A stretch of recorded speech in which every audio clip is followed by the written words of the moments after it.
Greetings, Temple Beth Shalom. Rabbi Boxed here with Parashat Shavua, a Torah portion of the week. We're still in the book of Numbers. We're in Parashat Shalach Lecha, which is Numbers chapter 13, verse 1 through chapter 15, verse 41. And let's talk about the outline of this portion first. So we have the scouts' expedition and report. Moses chooses and instructs the scouts about what they're supposed to do when they go into the land. The scouts go into Canaan and check it out. And then the scouts come back and they give their report and their evaluation. We have the aftermath of the scouting expedition. Scouts discourage the people with their report. Joshua and Caleb contradict the report. God punishes the community for its lack of faith, and the people attempt a military expedition. And then we have this third section, which is an insertion of a bunch of different laws, miscellaneous laws.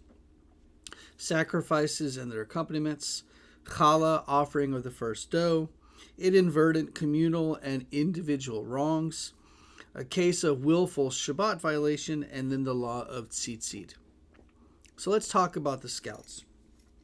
Moses chooses a leader from each of the 12 tribes to send them into Canaan to explore and see what's going on there. And 10 of the 12 tribes come back and say, this is what they told him. We came to the land you sent us to. It does indeed flow with milk and honey, and this is its fruit. However, the people who inhabit the country are powerful, and the cities are fortified and very large. Moreover, we saw the Anakites there. Amalekites dwell in the Negev region. Hittites, Jebusites, and Amorites inhabit the hill country, and Canaanites dwell by the sea and along the Jordan. Caleb hushed everybody. Caleb and Joshua said, we are able to gain possession of it. If God is with us, we will be able to do it. So the whole community breaks into loud cries, and they argue, and obviously God gets upset. This is one of the reasons why Joshua is chosen to be the next leader of the people after Moses dies. And this is really important. Joshua and Caleb are not saying that there aren't people there that are strong, that there aren't big people there, that they aren't treacherous things, or that they're not risking their lives. They're not saying that. What they're saying is, if God is with us, we can do this. There's a little bit of faith lost from the other 10 tribes, and I think that's really important. If we lose faith in our leaders, where are we? And Joshua and Caleb provide this leadership that says we can do this, especially if we have God with us, which is a huge piece of that pie. The Torah portion, Shalach Lecha, it ends with the following.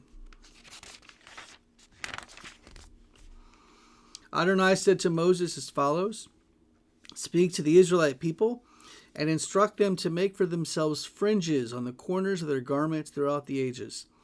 Let them attach a cord of blue to the fringe at each corner. That shall be your fringe. Look at it and recall all the commandments of Adonai and observe them, so that you do not follow your heart and eyes in your lustful urge. Thus you shall be reminded to observe all of my commandments and to be holy to your God. I, Adonai, am your God, who brought you out of the land of Egypt to be your God. I, your God, Adonai. And that is our Torah portion for this week. I wish you an early Shabbat Shalom.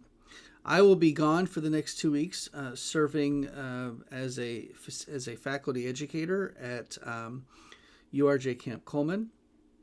I look forward to coming back and telling you all about the amazing things that we did together.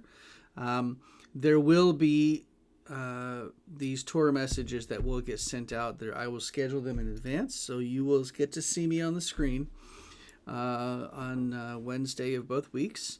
And I look forward to seeing you again soon. Shabbat Shalom.